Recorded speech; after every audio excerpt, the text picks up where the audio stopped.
नमस्कार दोस्तों, स्वागत है आपका हिंदी नॉलेज शो में। तो दोस्तों, आखिरकार वो शुरू हो चुका है जिसका इंतजार पिछले 4 दिनों से किया जा रहा था। दरअसल आपको याद होगा कि अब से 4-5 दिन पहले अमेरिकी सेना के एक सैन्य बेस पर हमला कर दिया गया था, जिसमें करीबन 3 अमेरिकी सैनिक मारे गए थे। और इस हमले का इल्जाम अमेरिका ने ईरान समर्थित विद्रोहियों पर लगाया था कि ईरान के जो विद्रोही लड़ाके मौजूद हैं सीरिया और इराक में, उन्होंने मिलकर ये ड्रोन अटैक उनके सैन्य बेस पर करवाया है। और तभी से पूरे अमेरिका में मांग उठ रही थी कि अमेरिका अपने सैनिकों की मौत का बदला ले और ईरान को और उसके समर्थित विद्रोहियों को एक कड़ा सबक सिखाए। तो खैर, पिछले 4 दिन से अमेरिका के पेंटागन में इसकी प्लानिंग चल रही थी। अमेरिकी राष्ट्रपति के सामने कई ऑप्शन रखे गए थे, जिसमें से एक अमेरिकी राष्ट्रपति बाइडेन ने चुना था। और तभी से अमेरिका का जो पेंटागन है, अमेरिका की नौसेना और वायुसेना इस प्लान को एग्जीक्यूट करने में लगे हुए थे। और अब से कुछ घंटे पहले इसे अंजाम देना शुरू कर दिया गया है। दरअसल जैसा कि आप स्क्रीन पर देख सकते हैं,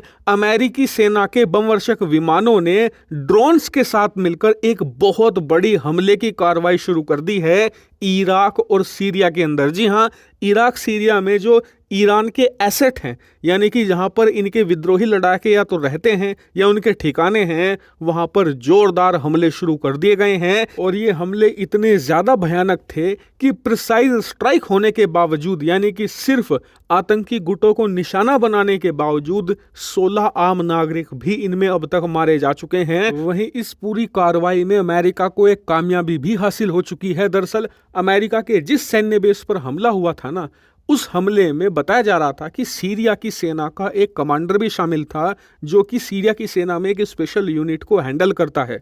उस कमांडर को भी अमेरिका ने कुछ घंटे पहले हवाई हमले में मार गिराया है। इतना ही नहीं, अमेरिका इस कार्रवाई को अभी तक नहीं रोक रहा, मतलब वो आने वाले कुछ समय तक और बमबारी करेगा जब तक कि उसके सारे टारगेट जमींदोज नहीं हो जाते। वहीं इस हमलों से सीरिया का तो अभी कोई रिएक्शन नहीं आया है, लेकिन इराक की सरकार इससे उबली बैठी है और उन्होंने अपने देश के लोगों से कह दिया है कि हम अमेरिका से इसका बदला लेंगे। और सबसे पहली बात उन्होंने ये कही है कि इराक के अंदर अमेरिका का जो सैन्य बेस है, जो कई सालों से, यानी कि सद्दाम हुसैन के मरने के बाद से मौजूद है, उसे भी अमेरिका से अब हम खाली करवाएंगे। वहीं एक इंटरेस्टिंग बात यह भी देखी जा रही है कि अमेरिकी सेना की इस जोरदार कार्रवाई के बावजूद अमेरिका की जनता इससे संतुष्ट नहीं है और इस हमले को अमेरिका की कमजोरी के तौर पर देखा जा रहा है। इसका कारण मैं आपको बताता हूं। दरअसल अमेरिकी सरकार को लेकर इस वक्त अमेरिका की जनता ही ये मजाक बना रही है कि अमेरिका के खिलाफ पूरे मिडिल ईस्ट में काम कोई भी करे, चाहे वो ईरान करे, सऊदी करे या फिर कोई भी करे, लेकिन पिटना 2 ही देशों ने है, एक